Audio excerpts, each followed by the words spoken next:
मियाम the कानब खरद ओइसु फंगद्रा खंदुना article असी पाजरकपनी मयाम पुनमक तामिनसे cancer मकल खरगी खुदोंग थिबा हंथानब होनाबदा अखोइना चांग नायना साजेल तौ मथौ ताइ अंगांग ओहेंदनब बर्थ कंट्रोल पिल चाबना ब्रेस्ट कैंसर असी ओहेलगी हाइना थाजनब यावी हारिब गुलीसिंग असिदा एस्ट्रोजेन अमदी प्रोगेस्टेरोन कौबा हार्मोनसिंग चांग वांगना याव मरमना ब्रेस्ट कैंसर ओहेलकप याय हाइना थाजनबनी हौजिकति हारिब हार्मोनसिंग असिना ब्रेस्ट कैंसर ओहेलकप नते हाइब खंगले इंडिया ब्रेस्ट कैंसर की चांग वांखलकले है हंदक नौना थिजिनबदगी खंगले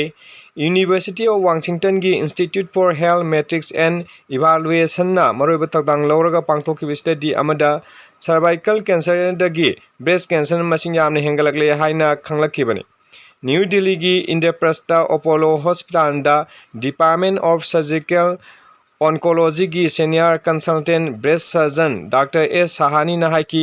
सक्चा युथक सोइबा पुनिंग वाखल वाबा अमसुंग पुंजी महिंग सोइबना मरम ओइरदुना इंडियादा ब्रेस्ट कैंसर की चांग वांखलकपनी इपुंग खुदिंग मथौ चिनरकपदगी मपाने योनबा फास्ट फूड अमदी प्रोसेस फूड चाबी चांग वांखलकपगा लोइनना इसिंग नुंचिन मोसिलकबा अमसुंग वाखल वाबा हेंगलकले मना मसिंगदि यावबा हार अमदी तिदा हिदांगनासु हक्सेन चावना सिंगनरकले सक्चा युथक अमदी पुंची महिंग सोइबदगी अमुकेन खुदोंथिबा मायोंगना हलकली ngasi mirona hakchang leng otpagi thabak tawbai chang yamna nemna leire matam amagi phok suba amdi chaki takpagi thong rice mill na mau sinkre inkhol matek amtang orabusu koiduna manabsing thananabagi mafam leisilaktre leikai dukana pot macha amatang leibagi su gai tongla sanare asida sunatna imung amata da tongan tongama kaada leiriba mioi masen koktok koksin tawda mobile phone gi mating launaragले Poonam असिना मरम ओइदुना हक्चांग अरुम्बा अमदी अनोइबे हेंगलकपगा लोइनना पुंसी महिंगा मरी लेनब लेना कया ओहेलकपने आंगांगसिंगसु अदुमंगाई ngakthok cheng chomna sanajanaba sumang mache am phawla iraktrabanina mobile phone computer game lomda mai onsinarakhre khwari kiningai oba laina sing manung challaba breast cancer gi matang de miyamna serana mongda thajana wafum kayamrum leiri sahi yam chilaglaba nupi sing khakta breast cancer naba na te haiba chimyo yam na thajana de adu laina asi sahi matang amate hekta nabi yai breast अमची सगाक्ता पोंखलकप खुदिमक breast cancer नते तबुगी बुदी doctor नगा तानदुना मई लेनब टेस्ट तौथोकपना क्वाइदगी चुम्ब खोंथांगने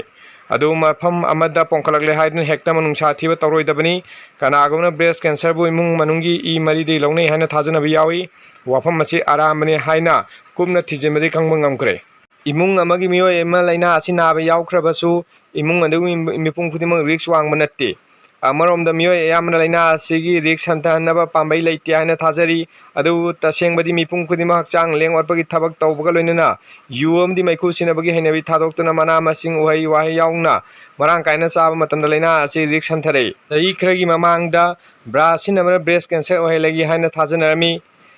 लिम्कोटिक फ्लोदा अपनबा पीबदगी ब्रासिनमना ब्रेस्ट कैंसर ओहेलगी हाइना थाजनखिबनी अदु वाफम असे अरानबनी हाइबा खंगले मिपुंग खुदिमा ब्रेस्ट कैंसर नारकप याय चाही यांखै हेलबा नुपीसिंगना अमुकेन रिक्स मायोंनै अदु इसा इसाना सेक्शन तौरान लखचरबदि रिक्स असि फने यामना हंथनबा ngami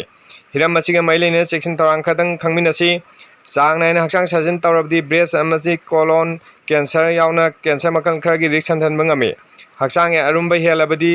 prostate pancreas ureters colon ovary अमसुंग ब्रेस्ट कैंसर नारकप याबा मरमना मिपुंग खुदिमा हक्चांग अरुम्बा हंगला लोइदबनी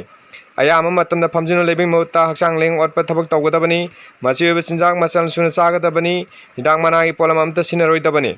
अल्ट्रावायोलेट रेन उनसागी कैंसर स्किन कैंसर ओहेलकप याबा मरमना नुंसादा कुइना खक लैरोइदबनी चिन लै खनाव इपोफेगस अमदी लेरिस्कसना कैंसर ओहेलकप याबा मरमना यारिमखै यू थकलोइदबनी